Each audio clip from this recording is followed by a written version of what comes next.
오늘 말씀의 주제는 성경이 지식에만 머물러 있는 이유입니다. 로마서 5장 20절 말씀 함께 읽도록 하겠습니다. 로마서 5장 20절 대부분 다 암송하실 거라고 믿습니다. 왜냐하면 제가 하도 거의 매 설교마다 한 번씩 얘기했던 거라. 로마서 5장 20절 그럼에도 불구하고 찾으시네요. 로마서 5장 20절 함께 읽겠습니다. 암송하실 수 있는 분들은 암송으로 읽겠습니다. 시작.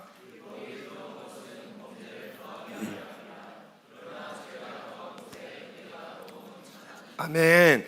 여러분, 고 옥하는 목사님께서 내가 얻은 황홀한 구원이라고 하는 책에서 어떤 이야기를 하셨었냐면, 우리는 성경을 펼쳐들고 우리가 죄인이라는 것을 신랄하게 볼 수 있어야 한다고 이야기하셨었어요. 그 책에서 결론부터 찍고 가면요, 성경이 나한테 하나도 실제가 안 되고 뜬구름 잡는 이야기 같고 나하고는 전혀 상관없는 그냥 이론과 지식으로만 쌓이는 이유가 있는데, 그건 내가 죄인이라는 걸 들여다보지 못했기 때문에 그래요. 성경의 초점은 그거 하나입니다. 구약 역사 내내 하고 싶으셨던 이야기는 그리스도가 아니면 너희가 얼마나 소망이 없는지, 얼마나 답이 없는 존재인지를 드러내는데 모든 에너지를 쏟으셨어요.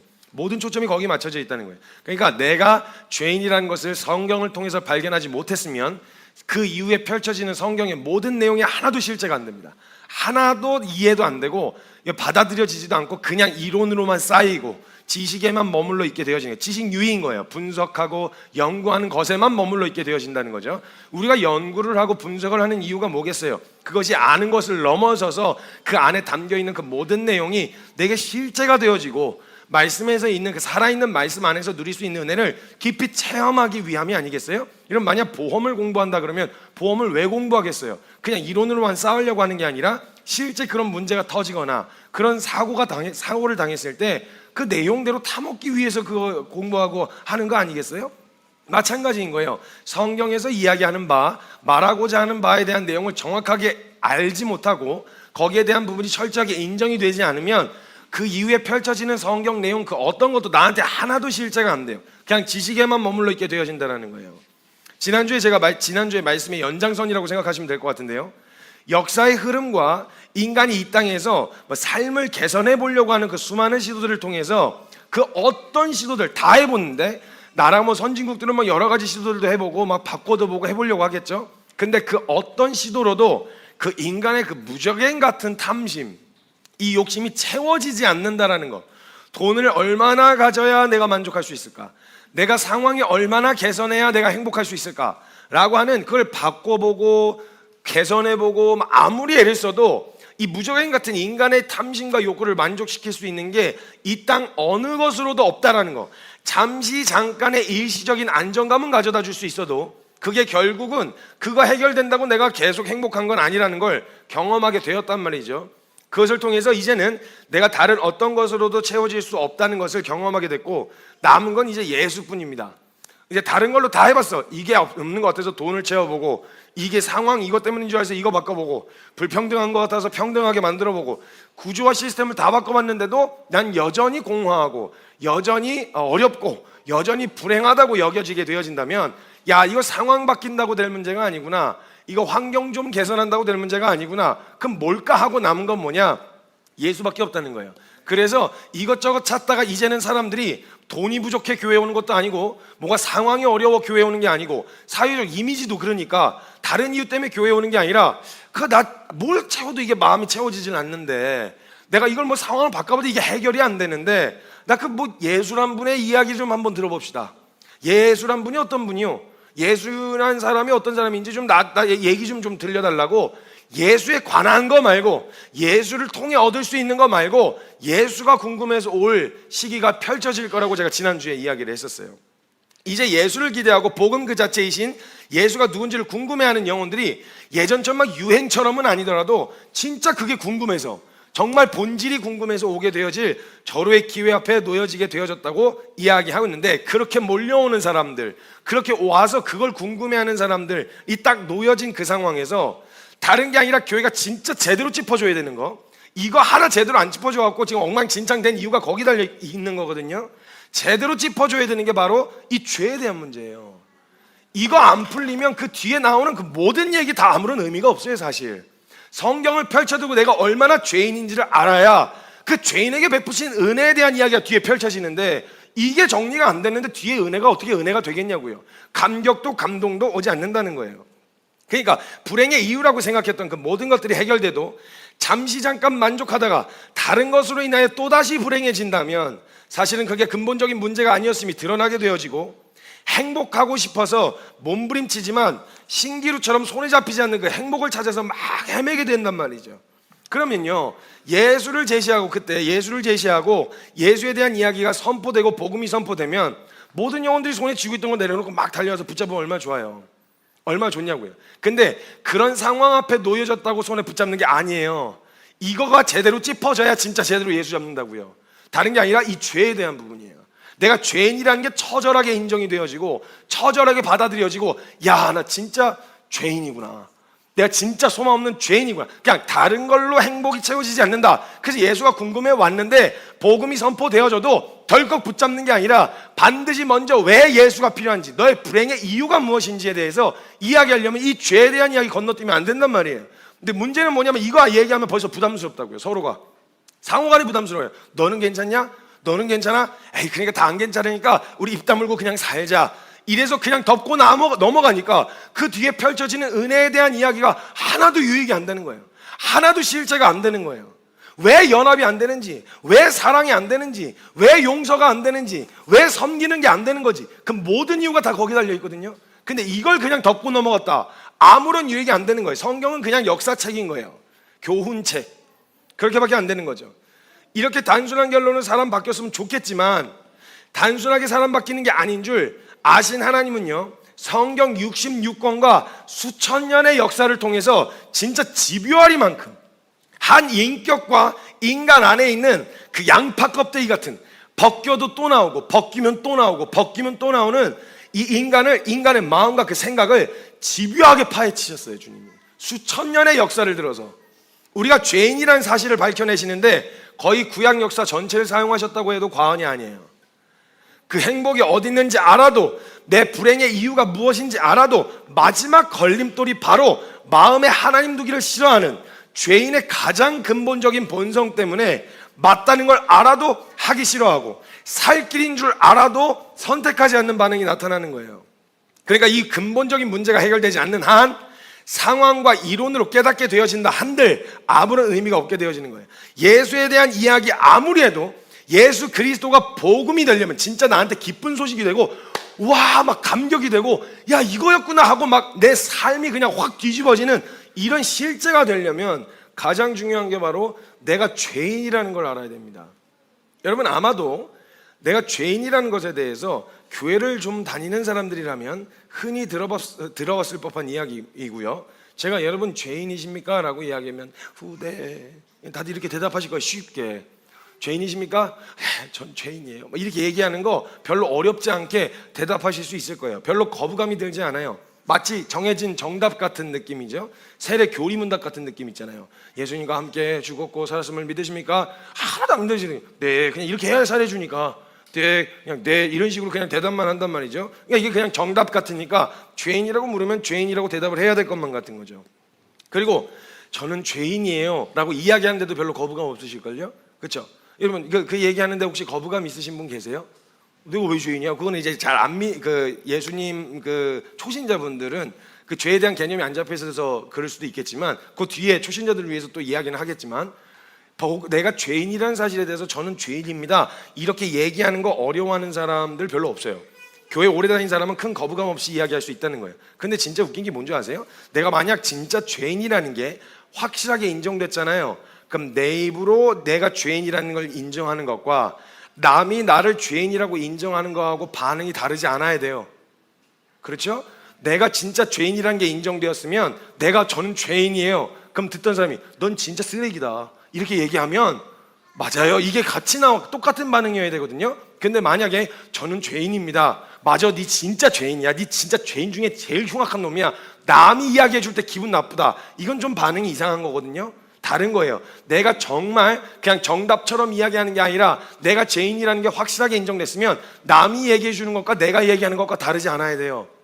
똑같이 받아들일 수 있어야 된단 말이에요.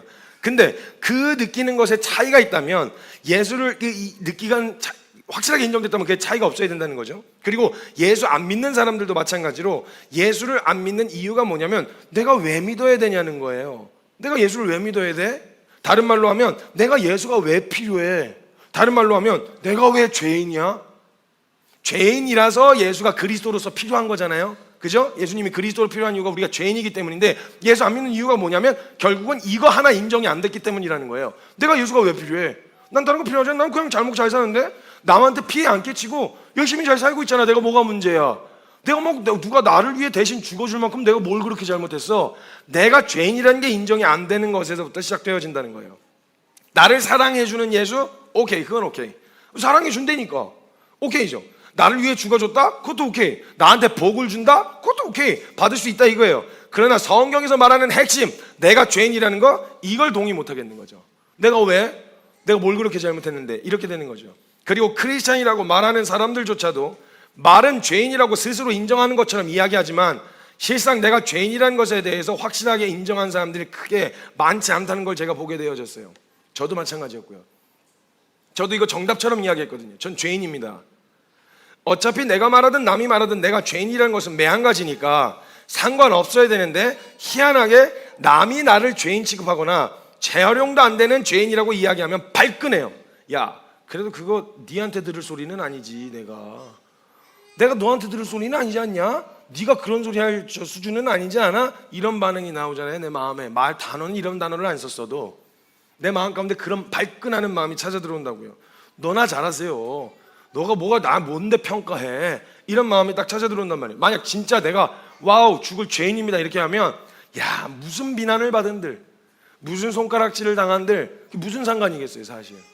어떤 욕은 먹은들 그럼 세상 억울할 일이 없지. 이거 하나만 인정돼도 용서, 용납, 화합, 연합, 평화 이거 전제가 되지 않으면 절대 일어나지 않는 일이거든요. 진짜 만약 내가 죄인이라는 것을 확실하게 인정했더라면 남이 나에게 죄인이라고 이야기하는 게 무슨 상관이냐는 거예요. 남이 봐도 내가 죄인이고 내가 나를 봐도 내가 죄인인데 상관없어야 하는데 이런 반응이 딱 나타나는 거예요. 그래서 이런 반응들이 나타날 때 이런 사람들이 막 발끈하는데 한 번은 제가 이런 일이 있었어요. 한 번은 뭔가 사고를 친 놈하고 제가 이야기를 하고 있었어요. 대화를 나누고 있었는데 제가 사고를 친 걸 거짓말을 하다가 제가 저한테 더 이상 거짓말할 수 없을 정도로 딱 걸린 거예요. 그래서 만나서 앉았는데 아니 앉자마자 제가 뭔 말을 하지도 않았는데 갑자기 막 자학을 하듯이 거의 자책을 하듯이 막 갖다 말로 자기를 막 자학을 하는 거예요. 자기는 막 쓰레기예요. 막 난 죄인이에요. 막 죽일 놈이에요. 막 나는 음란한 사람이에요. 막 나는 절대 막 이런 식으로 막 자학을 하니까 걷다 대고 제가 맞아 너 그래 이렇게 하기가 지가 지를 그렇게 패고 있는데 이걸 어떻게 해야 되라고 해서 아니 또 너무 그렇게까지 가지 말고 또 주님이 또 사랑하죠. 처음에 이걸 몇 번 이렇게 하는데 이게 반복적인 거예요. 그래서 제가 느낌이 좀 쎄했어요. 이거 진짜 알고 하는 소리고 이거 진짜 인정하고 하는 소리인가? 그래서 제가 이런 상황에서 막 나는 쓰레기입니다. 난 죽일 놈입니다. 막 이러고 있길래 이건 좀 아닌 것 같다 싶어가지고 제가 그 한번 반복되어지는 문제 앞에 다시 섰을 때 제가 만나서 이야기하다가 태도를 바꿔봤어요. 이거 하나 짚어놔야 되겠다. 이거 진짜가 아닌 것 같다 해서 앉혀놨는데 또 반복되는 패턴. 난 죄인이에요. 막 난 쓰레기예요. 막 난 창녀예요. 난 음란 이러고 있길래 맞아. 너 진짜 어떻게 네가 인간이냐? 너 어떻게 그 은혜 받고도 그런 식이냐? 너 한번 진짜 한번 제대로 한번 털려볼래 너?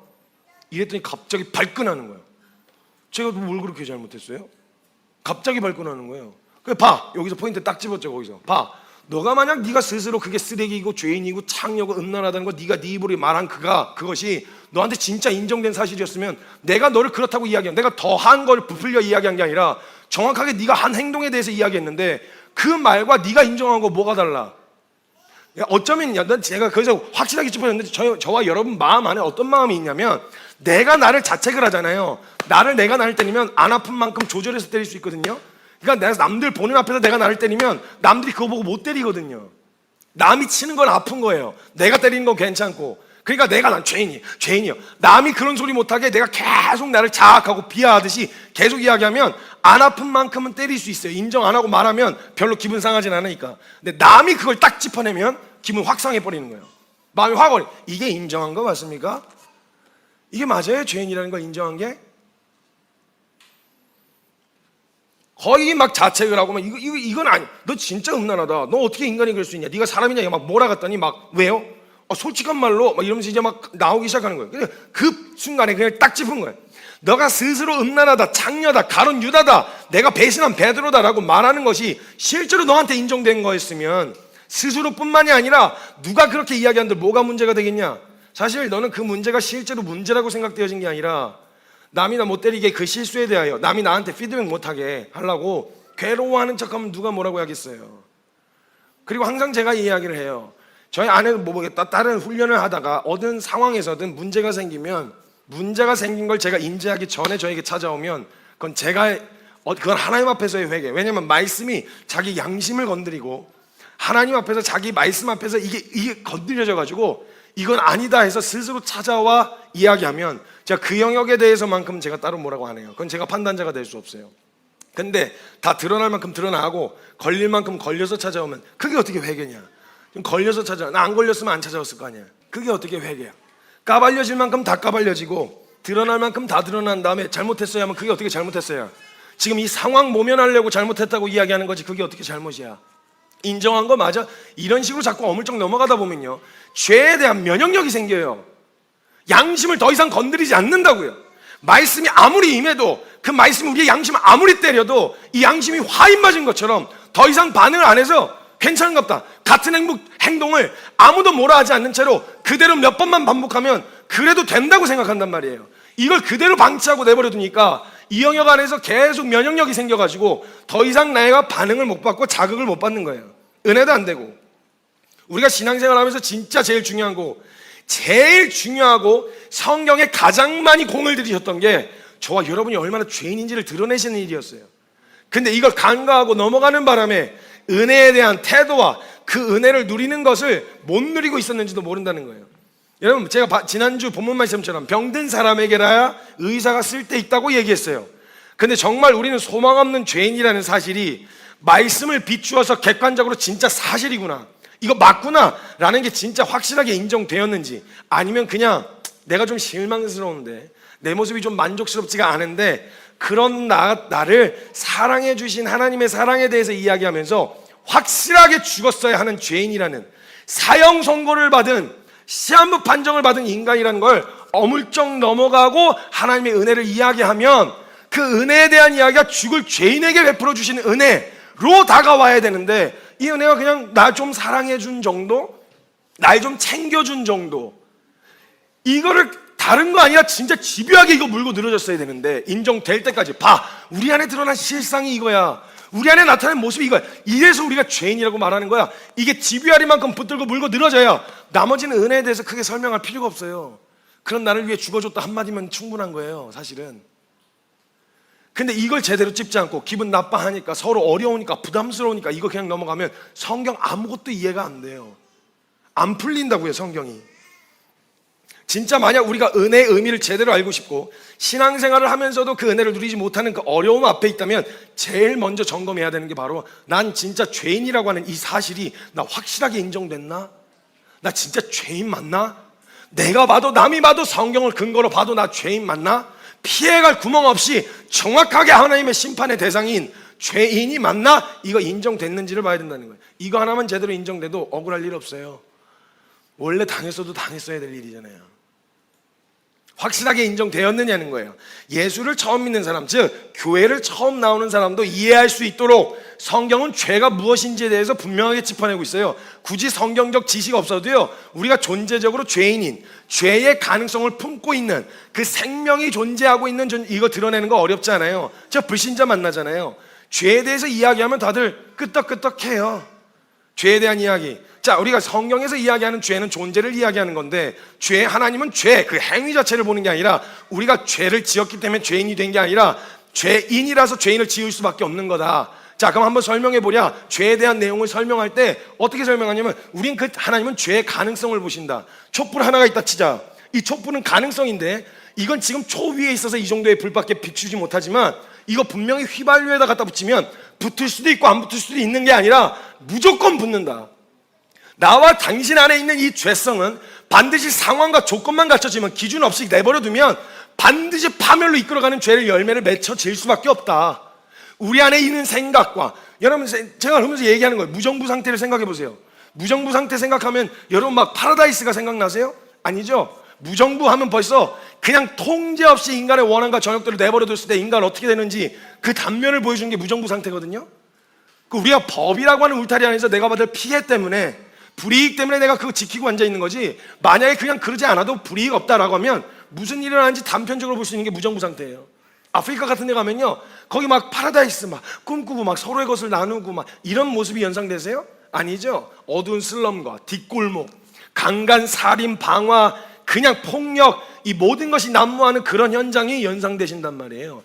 이게 내버려 두면, 인간 그냥 가만히 내버려 두면, 절제와 울타리 없이 내버려 두면 이렇게 되는 인간이 누구도 예외 없이 동일한, 이 죄에 대해서 짚어내시는 거예요. 이걸 짚어내시고 죄에 대한 이야기와 개념만 조금 잡아줘도 알 수 있거든요. 그러니까 그 사람도 성경에서 말하는 죄가 나도 해당 사항에 있구나라는 걸 알 수 있을 정도로 거기에다가 모든 에너지를 집중했어요. 성경에서도 죄인이라는 걸 깨닫게 하는데, 소망 없다라는 것에 대해서. 그래서 구약 역사 내내 이야기하는 게 예수 그리스도가 아니면 얼마나 소망이 없는 죄인인지를 낱낱이 드러내고 있는 거예요. 근데 가장 중요한 이야기를 해야 그 다음으로 넘어갈 수가 있는데, 지금까지 우리가 교회에서 혹은 우리가 신앙생활 한다고 하면서 이 죄인으로서 인정하는 것에 대해서 얼마나 공을 들였냐고요. 요 다음으로 넘어가려면 그게 인정이 돼야 되는데, 여기에다 얼마나 공을 들였냔 말이에요. 내 실상을 직면하고 그냥 연약함, 난 연약해요, 그래서 난 넘어질 수밖에 없어, 이렇게 넘어가는 거 말고 그걸 통해서 내 실상을 발견하고 내 민낯을 직면하는 일에 얼마나 많이 공을 들이셨냐고요. 이거 그냥 넘어가면 아무런 교회에서 얘기해 주는 그냥 이야기, 그냥 뜬구름 잡는 이야기인 거예요. 이거 제대로 인정 안 되면. 죄에 대한 이야기는 상호간에 부담스럽고 또 어려운 주제일 것 같아서 덮고 넘어가는 순간 우리가 앞으로 하는 모든 신앙생활이 꼬이기 시작하는 거예요. 이거부터 찝지 않고 예수의 사랑 이야기 들으면 어떤 정서가 느껴지냐면 감격, 막 은혜, 이게 아니고요. 여러분 생각해 보세요. 내가 그 사람을 좋아하진 않는데 그 사람이 날 좋아한대. 그러면 뭐 기분은 안 나빠요. 내가 좋아하진 않지만 누군가 날 좋아해 준다는 게 그렇게 기분 나쁜 일은 아니에요. 내가 진짜 싫어하지 않는 이상. 나를 위해서 사랑해 준대? 뭐 목숨을 내어줬대? 고마워요. 그러니까 그런 마음 정도의 수준이면 내가 그를 위해서 하는 것에 대해서는 아깝게 느껴지고, 뭐 그렇게까지 해야 돼요? 난 그렇게 좋아하지는 않았어요. 아니 그 사람이 하도 나를 그렇게 좋다고 하길래 그런 거지, 내가 그렇게까지 할 만큼 좋아한 건 아니에요. 이런 반응이 나타나지 않겠냐는 거예요. 똑같이 은혜에 대한 반응에도 나타나잖아요. 날 위해 죽어준 거? 땡큐. 날 위해 뭐 희생한 거? 땡큐. 근데 우리가 주님을 위해 희생하자? 에이, 난 그렇게까지 좋아하지는 않았어요. 나 그렇게까지 원한 건 아니었다고. 만약에 여러분 진짜 은혜에 대한 감격이 일어나고 나면요, 죽을 놈 살려줬다는 이 감격 하나만 해도요, 제대로 인정돼도 뭘 투자한들, 여러분 만약에 시한부 판정 받고 병원에 갔는데 진짜 살려줄 수만 있다면 뭐라도 할게요, 뭐 어떻게 빚을 져서 뭐라도 하겠습니다, 제가, 이런 마음으로 매달리지 않겠어요? 그러니까 그게 인정 안 됐다는 거예요. 하나님 앞에서 배짱 부릴 수 있다는 건 내가 얼마나 죄인인지가 인정 안 됐다는 거예요. 근데 이걸 그냥 덮고 넘어간 채 신앙생활을 한다, 말이 안 되는 얘기인 거예요. 이거 성경은 우리가 얼마나 죄인인지를 더 집요하게 드러내는데 초점을 맞춰놨어요. 성경에서 말하는 은혜가 성경의 의미대로 우리에게 은혜가 될 수 있으려면 우리가 죄인인 것을 알게 되어졌을 때이고, 구원의 감격이라는 것도 죄인은 내게서는 절대 찾을 수도 없었고 길을 만들 수도 없었는데 살 길이 준비되어 있고 그것을 예수가 이루셨다. 아이고, 그러면 죽을 길로 갈 수밖에 없었는데 그거 준비해 놓으셨다는 얘기를 들으면 눈물부터 퍽 쏟아져야죠. 내가 살 길이 없었어. 내가 스스로 길을 만들어낼 수도 없었다고. 근데 어쩌면 생판 나랑 상관이 없는, 내가 그에게 해준 것도, 내가 뭔가 보답한 것도 없는 그가 나를 위해서 자신의 몸을 찢어서 길을 내셨다면, 그 얘기를 들으면 진짜 죄인인 거 인정된 사람이었으면 눈물부터 퍽 쏟아졌어야죠. 감사 땡큐 정도가 아니라 이게 당연한, 그러니까 구원의 감격은 어디서부터 오냐? 내가 죄인이란 걸 깨달았을 때 나온다고요. 근데 이걸 덮은 채 구원의 감격을 이야기하면 구원의 감격이 되겠냐고요. 어차피 그거 아니었어도 살만 했었는데 안 된단 말이에요. 인정이 안 된다고요. 그래서 이 구원의 감격이라는 것도 마찬가지고, 연합도 적당한 타협점이나 합의점 찾는다고 될 일이 아니에요. 사람들은 서로 이해 구조가 맞아떨어지기가 진짜 어려워서 이해 구조도 맞아떨어져야 되고 이익 구조도 맞아떨어져야 되는데 이건 사실상 불가능해요. 각기 원하는 것이 비슷할 거기 때문에 그래요. 여러분 당근마켓 중고나라에서 거래만 해보세요. 다 똑같아요. 사는 사람은 싸게 살려고 어떻게든 깎으려고 하고, 파는 사람은 어떻게든 한 푼이라도 더 받으려고 보는 그 이익관계와 이해구조가 맞아떨어져야 되는데 이거 맞기가 쉽지 않다는 거예요. 그러니까 이런 이해관계 안에서 성경적인 연합이 어떻게 가능하겠냐고요.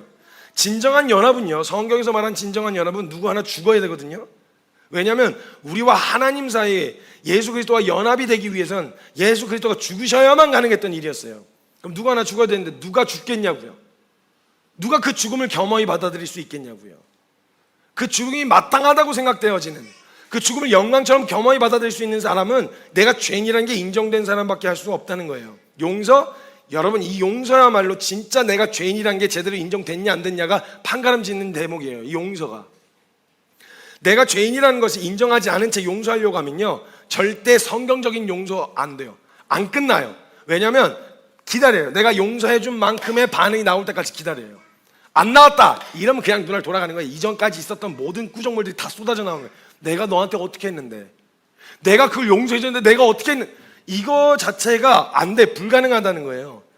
용서해줬으니까 너 이렇게 해야 되는 거 아니야? 저렇게 해야 되는 거 아니야? 그에 상하는 반응이 나오지 않으면 이전에 있었던 마음까지 더해져서 그냥 폭발하게 되어져요. 근데 여러분, 내가 죄인이라는 것이 확실하게 인정된 사람은 오해라고 말하는 것도 사실은 오해가 아닐 수도 있고요, 그보다 더한 취급을 받았어도 받았어야 될 존재임을 알기 때문에 용서고 자시고 내가 뭘 하느냐 마냐 이거에 대한 취사선택의 문제가 아니고 존재적인 반응이에요. 그건 내가 어떤 은혜 입었는데. 그래서 성경에서 나오잖아요. 넌 만약 진짜 죄인인 걸 알고 그 죄인에게 주셨던 은혜가 무엇인지 알았더라면 너 1만 달란트 탕감 받았잖아. 근데 어떻게 100데나리온이 용서가 안 되니? 너가 만약 진짜 죽을 죄인, 정말 살 소망이 없었던 죄인, 이 죄인, 누구도 거들떠보지 않는 이 죄인을 살려주신 그 은혜가 너에게 진짜 은혜되었고 그 죄인인 거 확실하게 알았더라면 네가 용서를 한다 만다가 무슨 의미야? 1만 달란트를 탕감받았는데 100데나리온이 어떻게 보이니? 그게 어떻게 받을 돈으로 보이니? 그 100데나리온이 원래 그보다 더한 취급을 받았어도 받았어야 될 놈이 난데 100데나리온이 그게 용서가 안 되니? 이게 성경에 나와 있는 말이잖아요. 그래서 제가 의식적으로라도 깨어있으려고 은혜 입은 죄인에게 못할 말은 있어도 못 들을 말은 없다고 계속 입버릇처럼 되뇌이는 이유가 이거 의식하지 않으면 안 되니까. 뒤에도 이야기하겠지만 사단 이거 하나 풀리는 순간 여러분 성경 다 풀려요. 여러분 이거 하나 인정되고 뚫리는 순간 성경의 모든 66권의 내용이 다 뚫린다고요. 그렇게 돼서 만약에 성경 66권이 내게 실자가 되려면 삶이 뒤집어질 수밖에 없어요. 그럼 이걸 사단이 가만히 내버려 두겠냐고요. 절대 인정 못하게 하죠. 여러 가지 합리적인 이유와 변명거리 만들어가지고 결국 못하게 하죠. 그게 왜 죄예요? 부터 시작해갖고 죄의 본질로 못 들어가고 격가지로 계속 돌게 만드는 거예요. 계속 돌게 만드는 거예요. 복잡한 구조로 만들어가지고 뭐 이게 죄예요, 저게 죄예요 이런 소리 하고 앉아있게 만드는 거예요. 술이 죄예요, 담배가 죄예요, 뭐가 죄예요, 동성애 죄예요. 동성애가 또 질문 하나 한 놈이 했는데 동성애가 선정적인 거 아니냐, 그러니까 어쩔 수 없는 거 아니냐.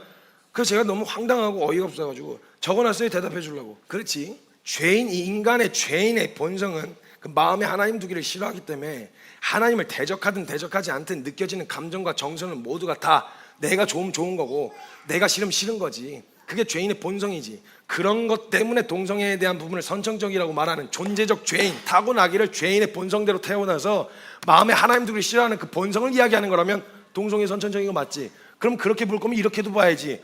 바람을 피는 사람은 선천적으로 바람기를 갖고 태어난 거지. 그러니까 어떻게 하냐, 뭐 바람기를 갖고 태어났으니까 바람을 펴도 된다 이리로 가야 되냐? 사람들은 그거 무절제로 본다. 그렇지?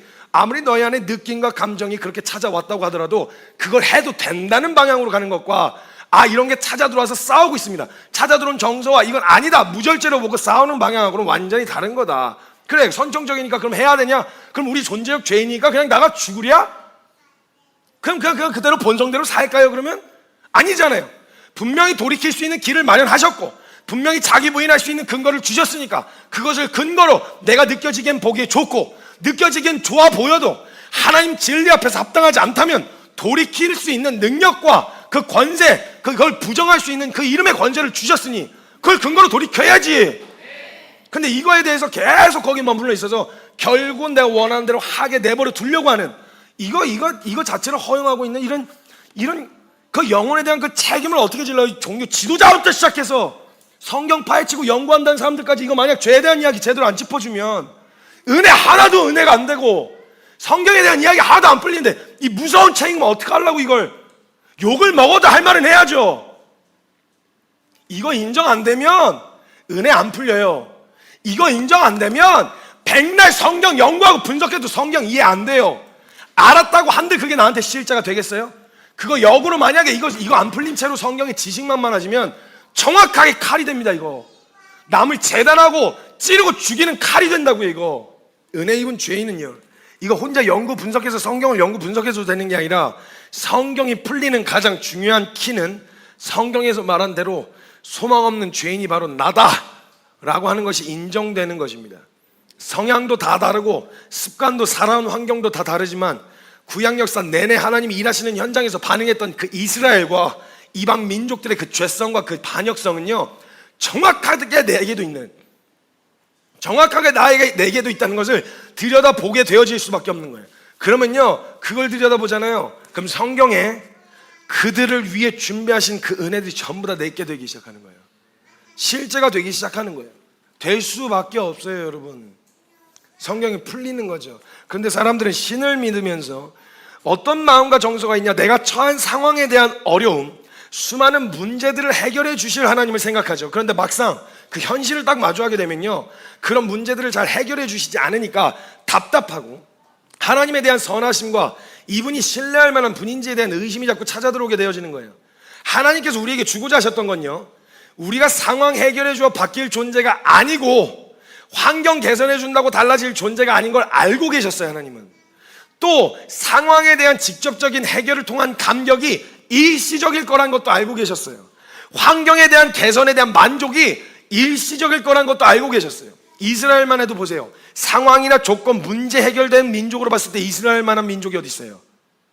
부르짖어서 진짜 이것만 해결되면 다 해결될 것 같아서 애굽의 종살이로부터만 벗어나게 해주십시오. 나 진짜 이것만 벗어나게 되어지면 진짜 그냥 하나님 섬기겠습니다 라는 마음으로 간절하게 애통했던 그 애통함이 하늘에 상달돼서 구속해내셨어요. 구원해내셨단 말이에요. 그래서 그 만족이 얼마나 가든가요? 홍해 딱 건너고 3일 갔어요. 3일 마라의 쓴물 앞에서 3일. 그 감격이 2년 반밖에 못 가고 애굽으로 돌아가자는 소리 나왔어요. 상황 바꿔주고 환경 개선해준다고 바뀔 존재가 아니라는 걸 주님이 아셨고, 상황과 환경의 개선에 대한 그 만족감이 일시적일 거라는 것도 주님이 알고 계셨기 때문에 그거 해결해 주는 것에는 의미가 없다는 걸 알고 계셨어요. 그래서 하나님은 그런 상황 자체를 해결해 주시는 게 아니라 그 문제에서 느끼는 그 어려움과 절망, 내 유약함과 연약함 때문에 그 현실 앞에서 주저앉게 되어진 그 무력함, 이 모든 걸 전부 덮어버리고 완전히 잠식시켜버릴 만한 쓰나미 같은 은혜를 준비하셨는데, 그게 뭐냐? 소망 없는 죄인에게 주신 사랑, 그 은혜였다는 거예요. 그래서 여러분, 하나님의 은혜는요, 문제를 직접적으로 해결해 주는 것이 아니라 그 은혜에 대한 감격이 너무 커서 이 문제가 상대적으로 너무 작게 보이게 되어져서 이 문제가 문제처럼 여겨지지 않을 만큼의 감격 속에 있으셔야 돼요. 근데 문제는 이 감격이 안 느껴지는데 이 현실 앞에 서 있는 거예요. 지금 그게 얼마나 힘들어요, 얼마나 어려워요. 만약에 이 모든 현실과 이 모든 상황을 잠식시킬 만한 그 엄청난 쓰나미 같은 감동과 그 구원에 대한 감격, 이 죄인에게 주신 그 은혜가 쓰나미처럼 몰려오면 이게 어렵긴 해, 안 어렵고 어려운 거 아니야. 근데 이걸로 휘청거리지 않을 만큼 너무 크니까 이게 그냥 작게 보이는 거야. 어렵긴 한데 와, 그 감격, 그 은혜, 그 기쁨, 그 만족, 그 행복, 이거 빼앗기지 않을 수 있거든요. 근데 문제는 이거 제대로 안 짚어놓고 이거 마주하게 되니까 죽을 것 같은 거예요, 상황이. 상황에 대한 위로, 환경에 대한 위로, 지금 느끼고 있는 감정에 대한 위로, 이거 아무리 해봐야 위로 안 돼요. 이거 일시적인 거 아시잖아요. 그 사람에게 잠깐 위로받고 돌아가면 그 현실이 바뀌어 있어요?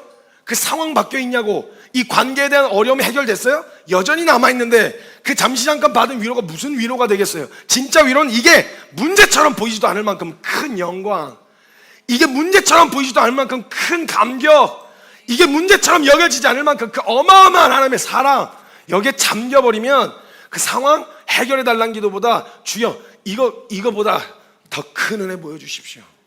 더 큰 사랑 알려주십시오. 더 큰 영광 보여주십시오. 이 자리로 갈 수밖에 없다는 거예요. 그래서 하나님께서는 내가 죄인인 것을 아는 것을 성경에서 집요하게 다루시고 이야기하실 수밖에 없었다는 거예요. 내가 죄인인 것을 보지 못하고 성경을 계속 연구 분석만 하면 성경에 대한 지식이 쌓이기 시작한다는데요. 성경에 대한 지식이 쌓일 수밖에 없죠, 공부를 하는데.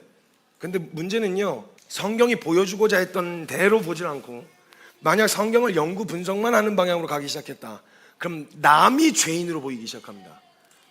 이 쌓여진 성경 지식이 분명히 성경은요, 죄를 드러내거든요. 명확한 진리의 기준을 제시하니까 그 기준에 얼마나 합당하지 않은지가 드러나잖아요. 근데 이 기준을 만약에 나에게 말씀하시는 게 아니라 이걸 연구 분석만 하고 있으면 이게 내가 죄인이라는 걸 드러내지 않고 이 지식이 남이 죄인이라는 걸 드러내요. 그 얼마나 난장판입니까 이거.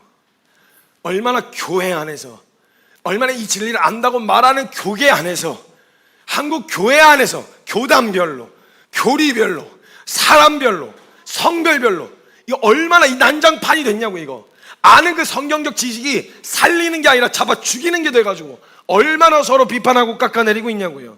같은 성경을 보고도요, 만약에 그걸 보지 못한다, 그럼 이게 독이 돼요.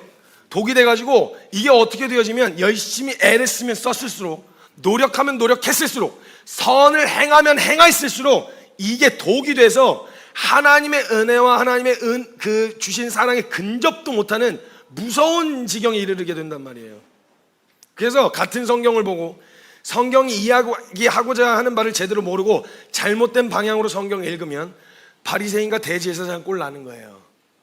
그래서 그 성경이 말하는 바는 제대로 파악하지 못한 채 성경에 대한 지식만 쌓이니까 그것을 알고 있는 내가 고상해진 착각을 불러일으킨 거죠. 그래서 로마서 10장 2절에서 3절 말씀에 보면 내가 증언하노니 그들이 분명히 하나님께 열심히 있으나, 띄워주세요, 하나님께 열심히 있으나 올바른 지식을 따른 것이 아니니라. 하나님의 의를 모르고 자기의 의를 세우려고 힘써 하나님의 의에 복종하지 아니하였느니라. 열심히 성경 들여다봐도 자신의 의를 세우기 위해 하나님의 의를 힘써 복종하지 않게 되어지는 거예요. 이거 그냥 단지 연구 분석만 하면요. 만약에 성경을 통해 내가 죄인인 것을 보지 못한 채로 선행 많이 베풀고 열심을 내어 주의 일을 한다고 하면 그게 선한 일이고 주의 일이라고 하면 할수록 위험해요. 왜냐면 그게 나한테 의의가 되거든요. 내가 죄인이라는 것을 인정하지 못하게 되는 도구가 되는 거예요. 내 의의가 돼서. 선한 것일수록 그래요. 그러니까 시작할 때부터 가장 중요한 게 이 죄에 대한 것과 우리가 죄인이라는 것을 아는 것이 중요하다고 그토록 강조했는데, 그리고 강조했어야 했는데, 그것부터 이야기하면 누가 예수 믿으려고 하겠어요? 안 믿으려고 하지. 그러니까 나중에 어련히 알아서 잘 그 죄인인 거 깨달아지겠지 뭐 이런 마음으로 얼렁뚱땅 두고 넘어가니까 지금 이 꼴 났잖아요. 이거 제대로 얘기해요. 예수님보다 사람이 더 선해져가지고 죄를 죄라고 말을 못해. 예수님은 절대 그 죄에 대해 타협하지 말자고 이야기하셨는데, 타협하실 생각이었으면 적당히 두고 넘어갈 만한 명분 찾지 않으셨겠지 굳이 여기 땅에 오실 이유가 없죠. 타협 안 하셨다는 증거가 죄의 삭슨 사망이라고 하는 이 값을 지불하신 것으로 증명하셨다고요. 타협 안 하셨어요. 그러면 잘하냐 못하냐는 차치하고서라도 우리가 그 내용에서만큼은 타협하지 말아야죠. 아닌 건 아닌 거다, 이거 먼저 봐야 된다, 우리가 얼마나 죄인인지를 들여다 볼 수 있어야 된다, 이걸 확인해야 되는데 문제는 이게 인정이 안 되는 거예요. 그 시작부터 이거 제일 중요한 이거 인정되어야 하고, 이걸 성경이 드러내고 있다는 것을 보고 성경을 읽어내려가기 시작하면 그때부터 성경이 풀리고 꿰이기 시작하는데, 이거 안 되니까 안 풀리는 거예요. 교회에서 싸움 나는 이유가 뭐예요? 결국 자기가 옳다는 거 아니에요. 용서가 안 되는 이유가 뭐예요? 너 어떻게 그럴 수 있냐는 거죠. 모든 문제가 여기서부터 시작하는 거예요. 모든 문제의 그럼 해결은 어디서부터 시작하냐? 여기서부터 시작한다는 거예요. 왜냐하면 그것을 깨달은 자에게 들려지는 기쁜 소식, 즉 복음까지도 성경에선 제시하고 있기 때문에 성경이 실제가 되지 않을 수가 없는 거예요. 그러니까 성경을 제대로 읽는 것은요, 성경을 펼쳐들고 오늘도 내가 얼마나 죄인인지를 보는 것이에요. 그런 태도와 마음으로 성경을 읽으면요, 성경은 기가 막히게 이스라엘의 역사, 모세오경과 역사서와 시편과 예언서와 예수님의 공생애를 담은 사복음서와 서신서들을 통해서 뭘 드러내냐? 집요하게 우리가 어떤 존재인지를 드러내게 돼 있어요. 히브리서 4장 12절에서 13절 말씀에 보면요, 하나님의 말씀은 살아있고 활력이 있어 좌우의 나이선 어떤 검보다도 예리해서 혼과 영과 및 관절과 골수를 찔러 쪼개기까지 하며 또 마음과 생각과 뜻을 판단하나니 지으신 것이 하나도 그의 앞에 드러나지 않음이 없고 우리의 결산을 받으실 앞에 눈앞에 만물이 벌거벗은 것 같이 드러나게 된다고 얘기했어요. 말씀 앞에 딱 세워지면요 드러날 수밖에 없어요. 그래서 율법을 주신 이유도, 이스라엘을 그 철저한 율법 앞에 세우신 이유도 다른 이유가 아니고 그것을 지켜서 너 의삼아라 이게 아니라, 그 기준을 제시한 이유가 로마서 3장 20절에 그러므로 율법의 행위로 그의 앞에 의롭다 하심을 얻을 육체가 없나니 율법으로는 죄를 깨달음이라. 여러분, 병원에서 문제가 무엇인지를 확실하게 밝혀낸 다음에요, 이러한 문제가 있다는 걸 환자에게 알려줍니다. 알려주는데, 그리고 어떻게 치료해야 되는 것에 대해서는 간략하게 설명을 합니다. 어차피 환자 지가 치료할 거 아니거든요. 의사가 해주잖아요. 그러니까 문제가 무엇인지만 확실하게 알려줘요. 자, 보세요. 자, 당신 폐입니다. 보니까 그럼 우리는 처음 보니까 몰라요. 그게 뭔데요? 여기 하얗잖아요. 그거 하얀데 그거 어쩌라고요? 그러면 그 사람에게 이해를 시켜주려면 천상 건강한 폐사진을 갖고 와야 돼요. 건강한 폐사진을 옆에다 갖다 놓고 내 폐사진을 옆에다 갖다 놓으면 이게 정상인데요, 여기에 지금 이런 문제가 있는 거예요, 이렇게 보여주는데, 마치 성경이 하나님 앞에 경외함으로 반응했던 사람과 완전히 하나님을 대적하고 반역의 자리에 섰던 사람하고 마치 보여주시듯이 드러내시는데, 마태복음 18장 19장에서만 봐도요, 누가복음 18장 19장에서만 봐도 부자 청년에 대한 이야기를 하면서 돈 많은 자가 하나님 나라 들어가기가 얼마나 어려운지, 낙타가 바늘구멍 들어가는 것보다 어렵다고 얘기하신 다음에 바로 대비해서 보여주시는 게 삭개오예요. 그래서 성경에서 그냥 재밌다, 그냥 이야기 스토리 나오니까 재밌다, 이게 아니고 우리 안에 있는 부자 청년의 그 마음, 두고 있는 이 여지를 드러내시는, 그리고 분명히 그런 마음으로 선다면 돈이 얼마가 있느냐가 중요한 게 아니라 그 은혜 앞에 엎어질 수 있는 삭개오와 같은 반응으로 너 설 수 있다, 이걸 정확하게 대비해 주시면서 우리의 실상을 드러내 주시거든요, 민낯을. 근데 그게 아니라 그냥 연구만 하면 그때 시기가 어떻고 다 알아야 돼요. 공부해야 돼요. 해야 되는데 문제가 뭐냐면 이걸 자꾸 거기에서 내 이야기로 안 보고 자꾸 남의 이야기, 뜬구름 잡는 이야기로 보게 되어진다는 거예요. 그게 문제인 거죠. 그러니까 어떻게 할지에 대한 구체적인 방식은요 잘 몰라도 돼요. 우리가 그건 주님이 하신 일이니까.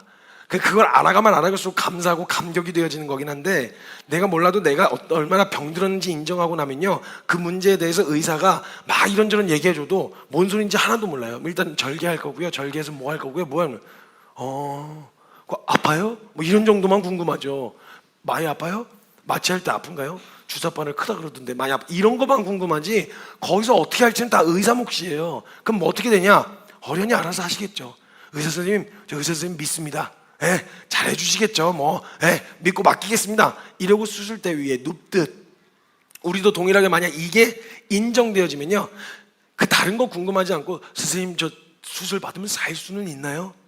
그것만 하나 알았으면 됐어요. 그러면 수술대 위에 내 몸을 맡기는 게 가능해지잖아요. 마찬가지예요. 내가 죄인이라는 것만 정확하게 알아도요 하나님이 내 앞길 정확하게 디테일하게 알려주시지 않아도요, 주님 그냥 그 앞에 그냥 의사에게 내어놓듯이 그냥 신뢰함으로 확 그냥 내어 맡길 수 있는 거예요. 그러니까 내 인생의 죄인이라는 것만 정확하게 알아도 어련히 날 살려주신 그 하나님이 내 앞길 선하게 준비해 놓지 않으셨을까, 주님이. 그러니까 내가 뭐 불안해할 이유가 없는 거예요. 그냥 신뢰함으로 내어 맡기는 게 가능하다는 거예요. 그러니까 죄의 은혜가 은혜되는 것부터 시작해서 그 이후에 모든 삶을 내어 맡기는 이 모든 믿음의 여정이 내가 죄인이라는 거 하나만 확실하게 인정되어지도 저도 다 풀리게 되어질 수 있다는 거예요. 얼마나 중요해요. 그러니까 내가 죄인이라는 것을 깨닫게 되어지면 성경이 풀리고 그 성경이 내게 살아있는 활력이 있는 말씀이 되어지고 그 은혜를 누리게 되어지고 연합이 이루어지고 용서가 일어나고 모든 게 다 풀리는데, 이걸 어떻게 사단이 가만히 내버려 두겠냐고요. 안 두죠. 그러니까 계속해서 선한 행위 열심은 내게 해요, 사단도. 근데 딱 하나, 내가 죄인이라는 건 절대 인정하지 못하게 만드는 거예요. 이거 인정하면 다 풀리니까, 성경에. 그러니까 그걸 못 보게 만드는, 인정하지 않게 만드는. 그러기 위해서 선행을 해야 된다, 율법을 지키게 만든다, 다 해. 다 하는데 딱 하나, 이것만 인정되면 큰일 나는 거예요. 그래서 오히려 선행을 통해 율법을 지키는 것을 통해서 자신의 의로 삼게 만들어서 죄인인 것을 인정하지 못하게 만드는 거예요. 여러분, 사도 바울이 어떻게 바울 됐냐? 예수 그리스도가 자신에게 은혜가 되어지고 복음이 되어진 이유가 딱 하나예요. 난 죄인 중에 괴수다. 이거 인정되는 순간부터 했어요. 로마서 7장에서 오라 나는 곤고한 사람이라 누가 나를 이 사망의 몸에서 건져내랴 라고 인정한 그 순간부터 예수가 그리스도로 보이기 시작하고 그게 은혜로 다가오기 시작했단 말이에요. 자신의 죄인됨을 인정하고 나서부터예요. 이걸 인정하게 되지 않았을 때는 오히려 자신이 율법을 위해 했었던 열심이 독이 돼가지고 그게 의가 돼서 그냥 크리스천들 잡아 죽였다고요. 사도 바울이. 그런 마음이라면 오히려 선행이나 율법의 행위는 우리에게 독이 됩니다. 그게 의가 되려고 한다면 그 선행이나 그 율법을 지키는 그 애씀과 노력은 오히려 독이 될 거예요. 그래서 하나님의 의를 힘써 복종하지 못하게 되어지는 거예요. 그러면요, 여기까지 딱 이야기하잖아요.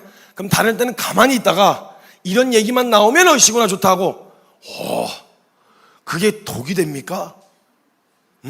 그렇게 하나님을 향한 열심을 내고 율법을 막 철저하게 지키면 그게 독이 되는 겁니까? 그러면 안 지키는 편이 그 제대로 안 하는 편이 오히려 죄인인 걸 깨닫는데 도움이 되지 않겠습니까? 꼭 다른 데는 가만히 있다가 꼭 이럴 때만 얼씨구나 좋다고 등장해가지고 그거 한단 말이에요. 여러분, 율법이 뭐라 그랬어요? 제가 이 다른 거 없어요. 이거는 일단 한 대 맞고 시작해야 돼요. 이런 반응이 나오면 일단 한 대 맞아야 되고요.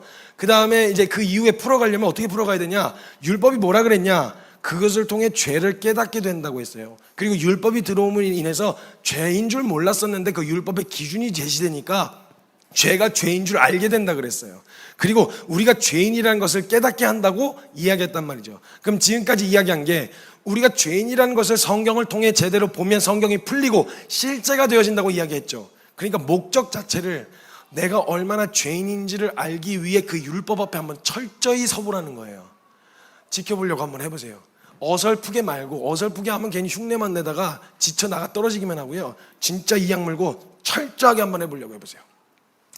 그렇게 한번 해보세요. 진짜로 어떻게든 막 이 찾아 들어오는 음란, 정욕과 생각들, 보세요. 아니 그 우리 자녀님도 하시나요? 그 너무 도전받았거든요. 그 핸드폰 우와 그래서 막 성사님이 저에게 가르쳐 주신 게 막 이러면서 막 나눴었잖아요. 찬양인도 할 때 은혜가 됐어요. 도전이 되고 핸드폰 막 그래서 그 효도폰 사줬어요. 효도폰을. 그래, 너무 마음 좋다. 근데 그렇게까지 해보잖아요. 그렇게까지 해서 해결이 되든가 한번 살펴보라는 거예요. 그렇게까지 하는 것을 통해서 그럼 그렇게 할 필요가 없네요. 이게 아니라 그렇게까지 해본 사람은 알아요. 이렇게까지 해도 안 되는구나 내가. 안쪽 허벅지가 제가 막 피멍이 여기가 전체가 그냥 피멍이 들도록 허벅지를 때리고 잡아 뜯고 머리를 잡아 뜯으면서 그 음란한 생각 안 해보려고. 머리에 막 탈모가 일어날 만큼 몸부림을 쳤는데 그렇게 몸부림 쳐보니까 알겠는 건 나는 그냥 음란 그 자체예요. 그거 알기 위해서 어설프게 조금 남들보단 착하다, 이거 상대적인 기준 말고 진짜 율법 앞에서 한번 제대로 해보려고 몸부림 쳐보세요. 이걸 내가 인정하고 싶지 않아도 직면하게 되는 거예요. 율법의 목적이 죄를 깨닫게 하시기 위해서, 은혜가 은혜 되려면 죄가 죄인 줄 드러나야 되니까 율법이 그것을 통해서 주신 거라면 율법을 지키되 제대로 한번 해보시라고요. 목적은 내가 그걸 지켜서 의롭게 되겠다가 아니라 그걸 통해서 내가 얼마나 죄인인지를 직면하겠다는 마음으로 한번 해보시라고요. 안 된다고요. 안 되는 거예요. 사도 바울이 오죽했으면 평생을 그렇게 한평생 자기 인생 전부를 부정해야 되는데 그 앞에 가가지고 그 마지막 그 평생 가운데 모든 애를 썼던 모든 것이 다 수포로 돌아가고 물거품이 됐다는 이야기를 인정하는 순간 그 얼마나 허탈했겠어요. 사실 따지고 보면 사실은 내가 율법 지키려고 해봤는데 안 되더라고. 내가 노력해도 되는 게 아니더라고. 이걸 자기 입으로 그거 인정하면 모든 걸 다 내려놔야 되거든요. 기득권이고 뭐고. 자기 입으로 그걸 딱 뱉는 순간요, 모든 삶이 끝나는 줄 아는데 그때부터 사도 바울에게 진정한 자유가 찾아오기 시작했어요. 살 길이 열렸다고요. 그걸 인정하게 되는 순간, 성경이 깨달아지지 않고 말씀이 내게 감격이 되기 위해서는 딱 하나, 성경이 나를 진단하고 비추어내도록 정직하게 그 앞에 서야 되는 거예요. 우린 성경 볼 때 항상 중요한 인물을 중심으로 그 인물을 나라고 가정하고 성경을 읽으려고 애를 썼어요. 베드로 나오면 베드로처럼 살아야 되겠다. 가룟 유다가 나오면 가룟 유다처럼 살지 말아야 되겠다. 다윗 나오면 다윗처럼 살아야 되겠다. 압살롬 나오면 압살롬처럼 반역하지 말아야 되겠다. 뭐 이런 식으로 그 중요한 인물들만 생각했는데 그 인물을 중심으로 펼쳐지는 그 수많은 스토리 안에 저와 여러분들이 반응했을 법한 죄인들의 반응들이 전부 다 나와 있어요. 입체적으로 나와 있다고요. 모세 오경만 봐도 하나님께서 하나님의 능력으로 불러내시고 이끄시고 출애굽시키시고 광야를 지나게 하시는 그 과정 중에 보였던 그 이스라엘의 반역성이 고스란히 하나님의 전능하심이 드러나도 신뢰하지 못하고 결국은 내가 원하는 대로 하려고 하는, 하나님의 말씀대로 하려고 하지 않는 이 반역성을 드러내시는데요, 야, 기가 막히게 지금까지 인도하신 하나님을 경험해 놓고서도요, 그걸 경험해 놓고서도 돈 몇 푼 문제만 딱 걸리면 바로 또 하나님 좀 여유롭게 주시면 안 돼요? 좀 그렇게 꼭 그렇게 좀 이렇게 타이트하게 하셔야 돼요? 꼭 이런 식으로 하셔야 됩니까? 이런 식으로 불신하고 있는 제 반응. 그럼 어김없이 주님 채우시는 거 경험하는데도 불구하고 제 안에 있는 그 불신, 반역성, 이걸 이스라엘의 역사가 고스란히 저를 비춰내고 있는 거예요. 그럼 저는 이게 문제가 있다는 걸 알아요. 왜? 이스라엘 통해서 봤으니까. 그냥 사람들은 불안해서 그랬다고 반응할 수도 있겠지만 성경을 알고 있는 저는 그게 정확하게 이스라엘이 하나님을 신뢰하지 못하는 불신에서부터 나온 태도라는 걸 알고 있잖아요. 성경이 비추는 거예요. 나를 드러내는 거예요. 우리가 성경을 펼쳐서요, 그것을 보기 시작했다면 성경에는 내가 죄인임을 신랄하게 들여다본 자들에게만 보이는, 그런 자들에게만 주시는 그 은혜들이 가득 담겨 있어요. 그러면요, 그 성경에서 감격하며 하나님 앞에 엎어졌었던 그 사람들, 행음하다 붙잡혔던 여인이 주님이 그 앞에까지 오셔서, 인접해 그 앞에까지 오셔서 그 반쯤 벌거벗겨진 그 딸아이를 그 앞에다 두시고, 너를 정죄하던 자가 어디 있느냐? 없나이다. 나도 널 정죄하지 않는다. 말씀해 주신 그 은혜의 말씀이 그게 정확하게 내 머리를 쓰다드시면서 하시는 말씀이 되는 거예요. 그냥 실제가 되는. 그럼 그 스토리를 보면서 어머 감동, 이게 아니고요, 그냥 그 스토리를 보는데 그 행음하다 잡힌 여인이 나인 거예요. 누가 손가락질해도 뭐라 해도 그런 욕 먹었어야 될 내 앞에 오신 그 깨끗하신 하나님이 나한테 오셔서, 정규야, 난 널 세상이 보는 것과 같이 보지 않는다. 난 널 정죄하지 않아. 그리고 그가 입으신 옷을 덮어주시는, 그 수치를 가려주시는 이 은혜를, 이걸 인정한 사람은 볼 수 있게 되어진다는 거예요. 사랑하는 여러분, 성경을 펼쳐듣고 저와 여러분이 얼마나 죄인인지를 신랄하게 발견하실 수 있어야 합니다. 그게 성경 제대로 읽는 겁니다.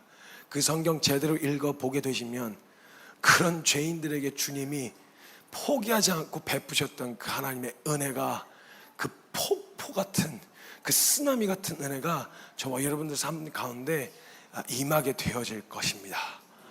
여러분, 그 은혜 감격하게 되어지잖아요. 그러면 뭐 나머지 문제들 그 문제같이 여겨지지도 않을 만큼, 이야, 막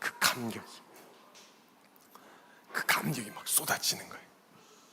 나 같은 죄인놈 살려주신 그 은혜. 용서고 뭐고 뭐 할 게 뭐 있어.